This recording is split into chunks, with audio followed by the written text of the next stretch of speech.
Good morning. Hello. Welcome to this video where we're going to talk about how to gather and evaluate sources in a fairly quickly way or in a fairly quick way for research projects and whatnot, since that is something that we see students struggle with all the time. Would you agree? I agree. For those of you who don't know, my name is Julia. I'm a librarian here at Blue Ridge Community College, and I work with instructors and students to help with this stuff. So Sam and I are going to have a talk today, so hopefully it's slightly more entertaining than the usual fare. So Sam, let's see, I'm going to talk first. I'm going to share my screen if this works and talk a little bit about the resources that we have in the library to get you started. Oh yeah, look at that. Okay. So this is the library website for those of y'all who have never been there. For those of you who have, gold stars for you. You can get there by going to the library, the menu on the main Blue Ridge page. Click Services and Support Library and Open Lab. You can also in the URL box do blueridge.edu/library. Goes to the same place, so great. So then once you're here, I recommend for the purposes of research and English class, go down to this LibGuide box, click on it, search using this ENG, or they are in alphabetical order. We're going to try English 111, or if you're 112, you can try 112. They are similar, but not the same.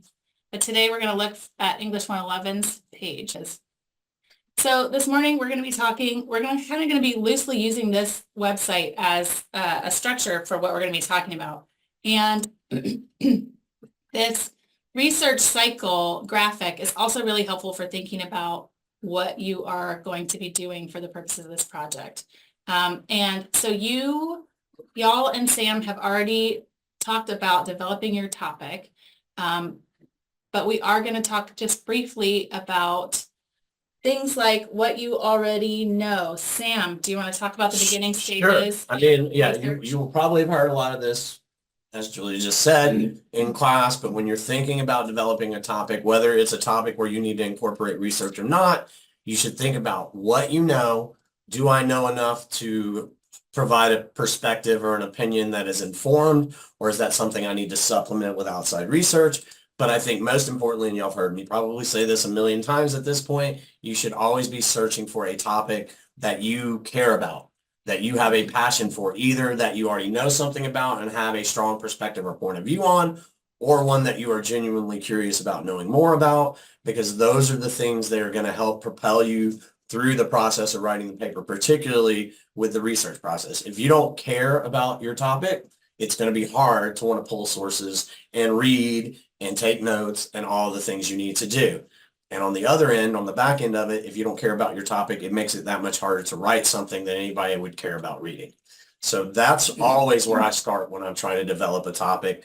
The other thing that I think is important, especially when you're incorporating research like we're going to talk about as we go through the steps, is not getting too pinned down on your specific thesis statement as it relates to your topic, because that can, and really probably in a lot of cases should, change as you go through your research. As you learn new things, your opinion, your perspective should generally change as a human being. I know that maybe we're taught that shouldn't be the case in this day and age, but trust me, it's true. Awesome. So now we've started thinking about our topic. Now Julie's going to talk, I think, a little bit about how to go about locating those resources and really what are some good places to start. So what are some good places to start? A couple of things. Once you have picked your topic, you have an idea about what you want to do a paper about. I like to encourage folks to think about what you already know about the topic, because you are a human being who has had experiences, you have encountered ideas in your life, and you do know some stuff. So it's important to take a second and just stop and think about what you already know, because that will inform how you go about looking stuff up. So then I encourage folks to kind of fill in the gaps. We have a library resource that works really well too, and it is Credo Reference. So Credo Reference is a database. What I like to tell students is, like, back in the olden times, encyclopedias used to exist in print, and they took up like so much room in library shelves in libraries.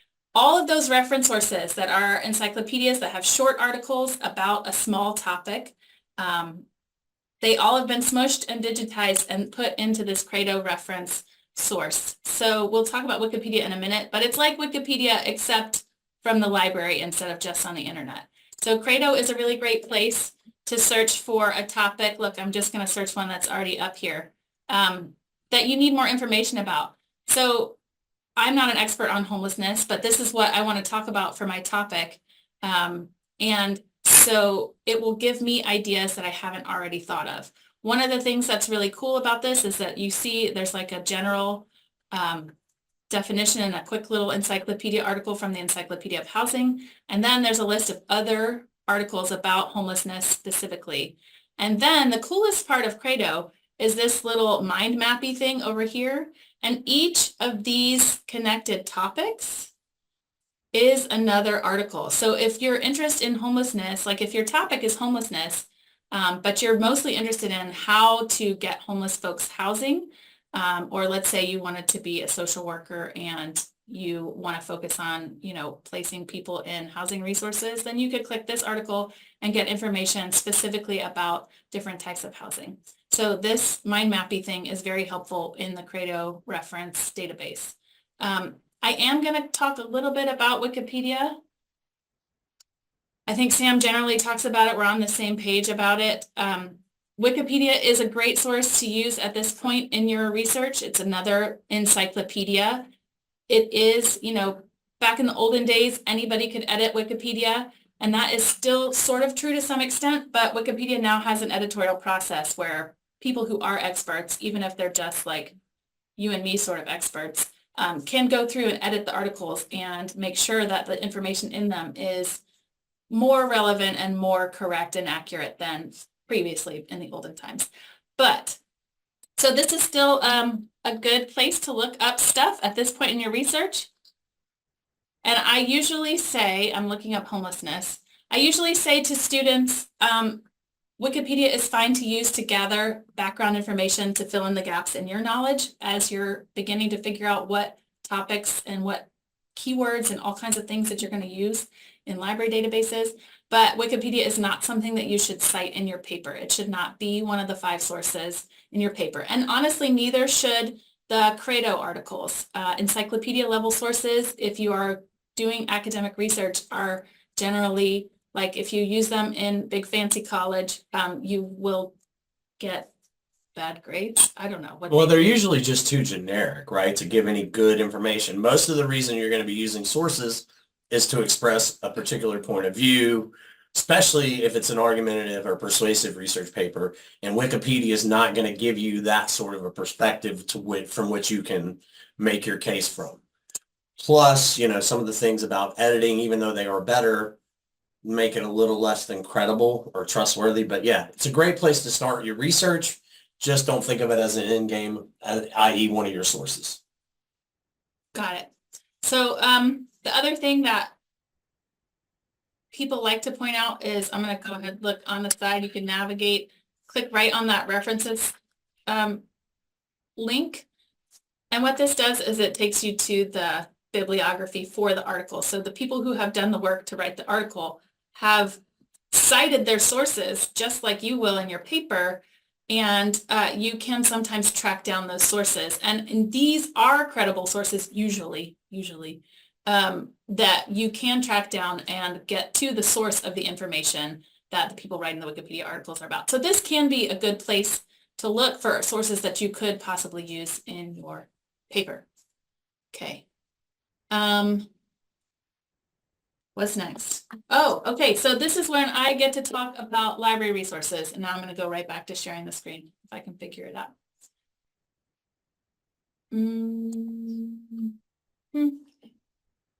Why is it giving me a countdown? Oh, okay. So back to the library page, back to our LibGuide. So we're at the LibGuide. We have used Credo reference. These are some direct links to some other databases. I'm not even talk about that.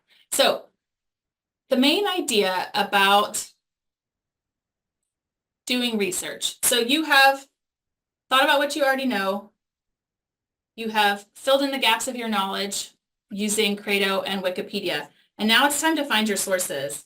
Actually, I'm going to unshare because Sam is now talking about, we have a whole script. It's so great. Sam's going to talk about finding your sources first. So like there's a tendency that we notice that students occasionally, not saying that you would ever do this. Yeah, not you guys, but other people. Right. So a lot of times students will think that they have to start writing the paper first because they have lots of good ideas. And I'm sure you do have lots of good ideas. However, we are here to encourage you to find sources first because, actually, I'm just going to turn it over to Sam. Well, I mean, the main reason is you're not, even as much as you may feel like you are, you're not an expert on your topic.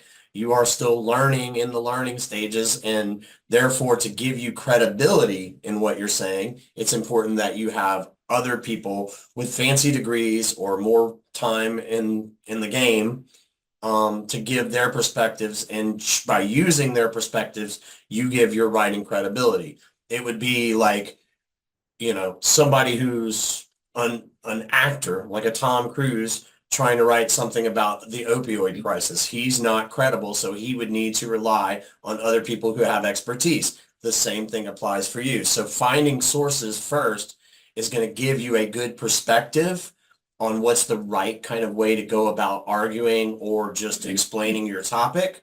And without those things, it's easier for the person reading your work to just dismiss what you're saying because you're like, you're not an expert. But when you rely on more expert opinions and perspectives, it gives what you're saying more credence, and I have to wrestle with the ideas instead of just dismissing the ideas because they came from you, who is merely a student.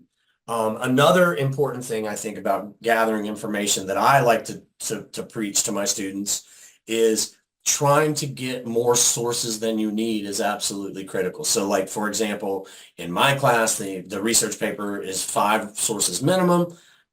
For me, if I were doing research for that assignment, I'm going to find at least 10 sources before I dig in and say I've got enough sources, because that way I don't have to really pour over each source as I'm finding them. I can kind of put that off for a second, but I know if I have found twice as many sources as I need, the chances are that I will have 5 good ones goes way up. And so I don't have to go through every source, like read it front to bottom right at this particular point, but I can feel fairly confident I have a lot of good sources. And then a quick way to do that as well is, as I'm looking at sources, rather than looking at reading the whole source top to bottom, I'll look at the title, make sure that the title is appropriate and saying something that seems relevant to my actual topic or my actual thesis. And I'm also going to skim, or really probably just go ahead and read the abstract, because that will tell me the point of view of the source as well.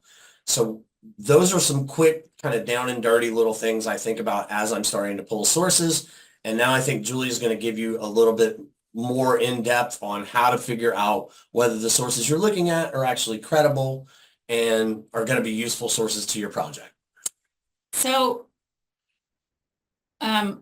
one of the things that is like the quickest way to make sure that your sources have more weight, are more credible, is to start with the library website. So now I'm going to go back to sharing my screen to the library website. So y'all may know, and you may not know, based on how much experience you have in a school library. Academic libraries, school libraries, public libraries too, to some extent. Our whole job is to collect information that has gone through an editorial process. So somebody else has read the paper, the article in a magazine or in a fancy academic journal or in the newspaper. Somebody else has read that and said, hey, this is a credible source. This has been fact checked. The information in it is facts. It has gone through a process. So that said, the quickest way to find credible sources is to search in library resources. And I know it's a little bit harder than just going to the internet, and Sam's going to make a whole nother video about how to search the internet effectively, and maybe I'll help him with that too, because I'm actually really good at that too. But the number one way to find credible sources quickly for your research papers for school is to start in the library website. So the cool part is, now that we're here looking at it, and I've been scrolling up and down, and it probably is making your brain crazy. The cool part is that we have a search box that searches most of our main databases. So this will be sort of a Google-like experience, sort of an internet-like experience if you choose to search in this summon search and search our online collections. So give me a sample topic, Sam. What is it? What are they going to be doing research on? Is it I mean, yeah, they have a bunch of topics. I tell you what, electoral college.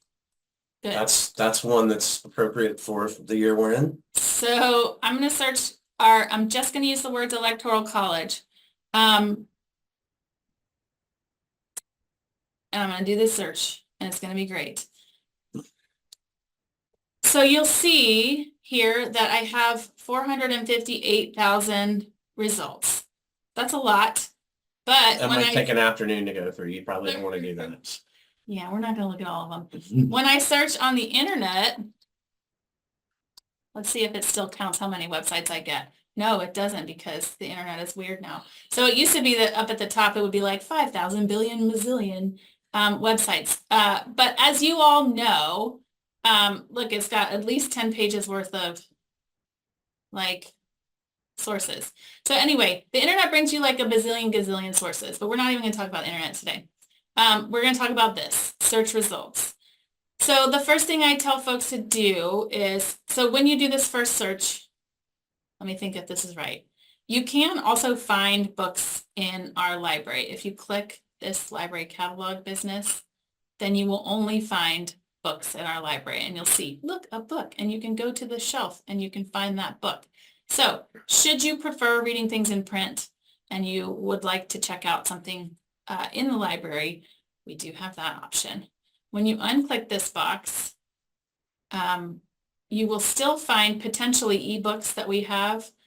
Click the full text online box, because that's going to make sure that everything that occurs in this list is something that you can get full access to. And then the other thing, if you're feeling really fancy, like you want to read a really academic article, this thing called peer review, remember I was talking about that editorial process?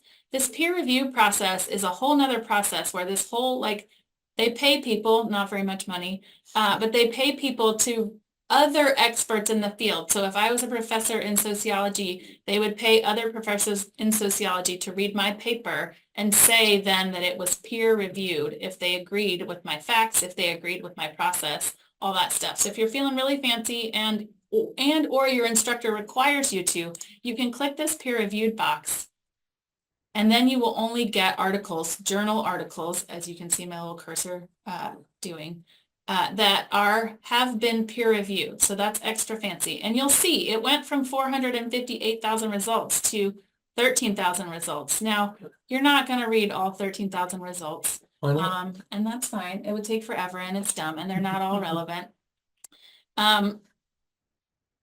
But it will still, especially in the first few pages, give you some relevant results that are worth looking at. But I'm going to unclick that box. The other ways that you can limit these search results are, as we talked about, there are different kinds of sources. If you want a newspaper article, something really brief about your topic that you want information about, you can click that. And then, like Sam said, you read the title. Is this relevant to what I want to know? I don't know. Look at these people want to end the Electoral College. These people also want to end the Electoral College. Look at these people also want to end the Electoral College. Oh, look, this one says it's racist. So there's lots of, in this case, it's a trend right now to want to end the Electoral College. And so that's what newspaper articles are writing about, because newspapers are published really frequently. A lot of the stuff will be recent. So that's what newspapers do. There's also journal articles, which for academic purposes, a lot of times this is what you will end up using for your research. As you see, those peer-reviewed journal articles still come up, even though I haven't checked that box, because just being a scholarly journal article, like peer-reviewed, counts as a scholarly journal article. But just having journal articles is less fancy than peer review, if that makes sense. So they still show up. These are, as you will see, maybe a little more General. This one is looks like an informative article exploring the effects of national and regional popular vote versus the Electoral College. This one's talking about ignoring the Electoral College. And this one is talking about how it influences campaigns and policy. So these are specific articles. It's not an encyclopedia article, but they may be helpful for you in your research depending on what you want to know about the Electoral College. Sam talks about how timeliness of articles is important, and on the side also you can limit things by publication date. So if you just wanted information about what people are talking about with the Electoral College right now, or in the last 5 years, or in the last 3 years, or in the last 1 year, all of that will look different. But it's a good way to limit your results. Ooh, look, only 382 for in the last year. I would like that, yeah. Right. Just remember that there are certain topics where timeliness matters, and there are other topics where timeliness of the articles is not as important. Like if you're writing a paper on Shakespeare, maybe limiting yourself to stuff written in the last 2 years wouldn't even bring you the best sources. You just have to kind of make those determinations based on what kind of topic you're using.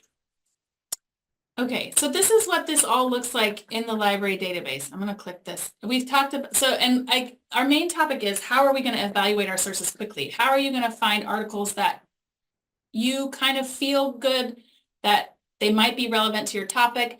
You're not going to read them all now. You're just going through these lists and clicking these boxes to try and find things that make sense for your topic.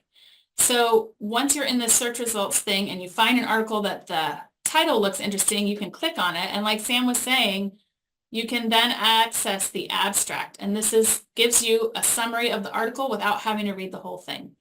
So let's say you have done your search. You've decided that this article is cool. You've read the abstract. And now you want to make sure you want to put this somewhere so that you don't lose it. You decided this might be a source that you want to use, but you're not going to read the whole thing right now. It's really important that you make sure that you can go back and find this. So there's a couple different ways to do that. You can download it to your computer. You can copy the URL and email it to yourself, or you can print it out, which is what old people do. I like to print things out. Me too. I recommend using this copy URL because here's the thing. When you copy this URL, I don't know if it shows you, it probably will, up here. It is not going to send you back to the right place. You have to copy this URL. I think you can also maybe email this article to yourself. Yeah, that's actually really helpful. You can just straight up email it to yourself, and then it will occur in your inbox, and then you won't lose it. When you're ready to cite it, or if you want to go ahead and create your works cited page while you're doing your research, which is not the worst idea, you can just copy and paste this. Choose which format. MLA9, I think, is the newest, coolest thing. Anyway. It is. It's not that different, though, luckily. Choose your format, and then you can copy and paste that right into a page. And then guess what? Your works cited page will already be done, and you won't have to stress about it at midnight on Sunday when you're about to turn in your paper. All right. So those are the features of the library databases that are important for you to know about.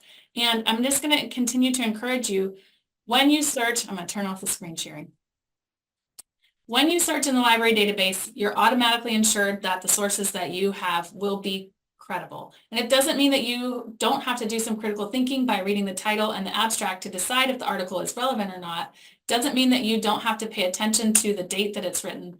But as a general rule, in a perfect world, you could probably get all 5 of your sources in the library databases, and then you don't have to even sort through the 50,000 bazillion internet sites. It doesn't mean that you won't want to fill in important data from, let's say, a government website or something like that, but it is a good place to start, and it's easier and faster than trying to sort through stuff on the internet. I think that's all I have to say today. Sam's going to do another video about the website stuff and reading your articles deeply. There you go. Anything else you want to say? I thank you for sharing your knowledge with everybody and for helping me make this video. Oh, wait, I have to show you one more thing that's really, really, really, really important. So let's say you are following our rules and being a great student and using the library resources, or even if you're not, you're writing your paper, you're freaking out, you're trying to turn things in, but you have questions. maybe you're not freaking out, but you have questions. So at the bottom of the library webpage, so you'll see, look, here's the top. You scroll all the way to the bottom. This website, this little button here, Ask a Librarian, when it is yellow like this, which generally speaking, it's available 24 hours a day, 7 days a week, you click on this and you can ask a librarian a question. So if you are stuck and you need help finding sources, we won't make you use sources just from the library, but we will encourage you to. You can ask, you can say, hey, I need 3 more sources. Can you help me find sources?